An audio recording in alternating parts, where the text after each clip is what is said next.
Once again, ESPN is doubting LSU. Last year, the FPI said that LSU was on track for only 7 wins. However, what does LSU need to do this season to prove ESPN wrong for a second straight year? First, let's take a look at what the FPI even says this year for LSU. A little bit better than last year's, I'll admit, but they deserve it. They have the 8th overall best odds to enter the college football playoffs and the 3rd best odds to win the SEC. But this is a much more wide open conference than ESPN's making it out to be. Let's look at Georgia. They're pushing for the first three-peat national championship since 1936. However, they're number 80 in returning production. This is better than what they were last year, and of course last year they won the back-to-back national championship. In 2022, they were number 96. Now let's keep in mind why Georgia is where they are in this category. They lost 15 players to the NFL draft. This season, after winning the 2nd national championship in their stretch, they lost an additional 12 more players to the draft. Most of them being huge starters with huge roles, and I just don't know if they'll be able to continue to replace, and produce at that same level, especially because they don't have Stetson Bennett anymore. Also, losing their offensive coordinator is going to be a huge thorn in the side of Kirby Smart. Todd Monken left to be the Ravens offensive coordinator, and how do you turn that job down? He created an offensive rise, and he had the Bulldogs really fight and push through Stetson Bennett. At times, Stetson wasn't the number one guy, but all in all, Todd Monken helped him reach his potential. From a walk-on to a Heisman finalist to a 2-time national champion, an SEC champion, a couple MVP awards on the way in those prestigious games. I mean, they found how to hit that marker. They averaged 38.6 points per game in 2021. Last season, they averaged 41.1, and they had a record 65-7 blowout win over TCU in the national championship. No one's going to forget that for a long time, especially TCU. I think Georgia, great football team, great recruiting, and they had a great run. However, losing the offensive coordinator, losing 27 players in 2 years, and losing Stetson Bennett, don't think that they're going to be able to bounce back as quickly as the FPI is willing to bet. Moving on to Alabama. Are we going back to the Nick Saban era? Are we going to be able to have Alabama back at the top of college football? Oh, return in production doesn't think so. Out of 133 FBS teams, Alabama is ranked number 125 in return in production. That's their lowest number in this ranking in the last 7 years. That's almost a decade of a record low for the Crimson Tide, which isn't really heard of that often. However, what they didn't have a low in was recruiting. But how is that depth going to translate? These are young guys, and they're not necessarily ready to hit the ground running. Look at the quarterback. I think that Alabama not knowing who their guy is and coming off of a big loss to LSU, I think that they got a lot of questions. And I don't know if they had those questions figured out yet. Moving on to LSU, there could be a powerhouse once again, and I feel pretty confident about this because of this reason. In returning production, LSU, number 32. That's higher than both of the SEC top dogs. Now, sure, people are saying, a lot of people left for draft classes on those two teams. Yeah, a lot of people left the draft classes for LSU as well. LSU had 6 people get drafted, and they also had 6 undrafted free agents, so they got double-digit draft class again. LSU's always putting out talent, but let's keep the perspective. Number 32 isn't great. Everyone wants to be higher up, but in offensive returning production, LSU's number 10. Us keeping our coordinators allows us to keep consistency, keep the scheme together, keep teaching the same guys who stayed, whether it be a Malik Neighbors, a Jaden Daniels, a Hale Perkins, who of course is going to be one of the more pivotal points of LSU next season. But let's take a deeper dive into some of the inconsistencies that LSU fixed that we saw last season. Number 1, offensive line. The starting 5 is back except Anthony Bradford. Shout out to him, drafted to the Seattle Seahawks. Emory Jones, though, Will Campbell, best tackles in the SEC. I think those are going to be the anchors for that offensive line. Those are going to be the gritty guys who bring the animosity you need at that position. I spoke with Emory Jones a couple months ago, and he told me, man, I don't even feel like a freshman right now. I already feel like I'm at the next level. I've played so many competitive games that I am comfortable to be able to keep putting out at this pace, to be able to honestly get better and put it out at a higher pace. I think that the sky's the limit for this offensive line group going into next season. The offensive line struggles we saw in 2022 will not replicate. We saw 6 different offensive lines in the first 6 weeks. Running back room, Thinnest position due to injuries.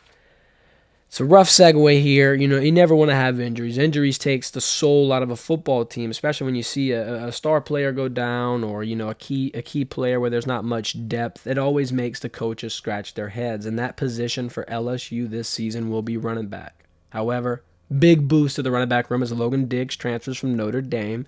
It'll be really exciting to see another big running back add on to this familiar LSU running back room. We still have Josh Williams. You still have Noah Cain. You still have Armani Goodwin. And we might have John Emery Jr. still as well. Brian Kelly said he's got some things that he needs to do academically, some things he needs to focus on before he can head back onto the field. But all in all, LSU needs to get used to moving on the ground if they want to play playoff football. When you go to the national championship, when you play these tough teams, Alabama, Georgia, you're going to have to chew some clock and get some yards on the ground. Not only get some yards, but you're going to want to aim for that 200-yard per game mark, which would be phenomenal. If LSU can do that and pair that with an insane passing game, then I think that the sky's the limit, and they're more than likely going to increase that 4.1% chance the FBI says they have to win a natty.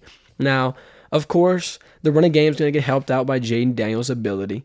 JD5 is one of the best quarterbacks in college football, but I'm going to go on a limb and say he's the best quarterback in the SEC as of right now. Nobody returned that's going to be able to take that title from him. You have no more Anthony Richardson. You have no more Hendon Hooker. No more Stetson Bennett. No more Bryce Young. Yeah, you have Will Rogers, but Will Rogers has a great arm, doesn't have great legs like Jaden Daniels. Jaden Daniels can turn nothing into something. He can save a game. Look at overtime. Runs into the end zone against Alabama, smiling, confident. Like, yeah, we're here to make our presence felt. We're here to take over the SEC, and that's what they're going to do this year. Speaking about the chemistry, I think that that's improved with the wide receivers. You see them all over the place hanging out, laughing, whether it be Kyron, Malik, Jade, and all these guys. You want those moments. You want the bond to grow. You want wide receiver you to continue to put out generational talent after generational talent after generational talent. And they can do that again here with this wide receiver room. This wide receiver room is pure talent. Malik Neighbors back after a big year of being our reception leader, and he, in my opinion, was our wide receiver one last year. Sure, Kayshon Boutte was the most talented and the most sought-after target at times, but I think Malik Neighbors showed a lot of potential and showed a lot of leadership qualities that are going to be able to transform into a huge season for him this year. Another huge season I think is coming is Kyron Lacy. Kyron Lacy's playing with a chip on his shoulder. Had some moments last year that I guarantee you wish he'd have back, but you don't dwell on those type of things. You learn from them. You never lose. You learn, and you develop into a stronger player. And that's what Kyron Lacy did. Talked with him a couple days ago. Told him, man, you, Malik, looks like a deadly duo. It looks like y'all guys are clicking. Looks like you're going to create havoc for SEC defenses. And not only that, though, but they're working with Jaden Daniels. They're working off the field. They're working at practice. They're getting in tune. And last time I seen an LSU quarterback get in tune with two wide receivers, it was Joe Burrow, Jay Jett, and Jamar Chase. With this returning offensive production, number 10 in the country, I think we can see a similar 2019-esque offense. I'm not saying we're sitting here and going 15-0 and a lock for the natty, but I'm saying that we can see some fireworks on offense this season. Look at Brian Thomas, another veteran returning from that 2021 recruiting class, and you're going to add Aaron Anderson and Shelton Sampson to this? This is pure depth at the wide receiver room. You got a crazy talented quarterback. Running back room's looking better. Offensive line's looking stronger. LSU is firing all cylinders. So what made LSU number 32 in returning production, you ask? It's defense. Defense ranks number 72. But why? Let's look. 4 of the 6 draft picks and 5 of the 6 undrafted free agents are all from the defensive side. That's 9 players you lose in one draft class, all from one side of the ball. The more troublesome area for LSU on the defensive side will be the cornerback position. A lot of it is questionable in a sense where there are new guys coming in from the portal. A lot of what we saw last year, but lightning can strike twice. Last year worked out pretty good. You got guys like Joe Fouché, Greg Brooks, Mekhi Garner. A lot of guys came in and played pivotal roles. Greg Brooks stayed around. You still got Major Burns, and you got Sage Ryan to have that veteran mindset and teach these guys, JK, Deuce, Denver, Zai, all the different ins and outs of a Matt House LSU defensive scheme. So I think I'm going to go ahead and trust Matt House here.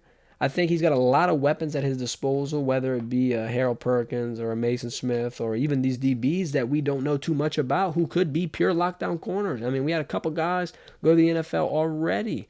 So I think this year, for sure, a 10-win season. Our toughest games are going to be Florida State, Alabama, Mississippi State, and Ole Miss. That's in my opinion. You're more than welcome to comment what you think our hardest games will be. We'll break them down at some point next week as well.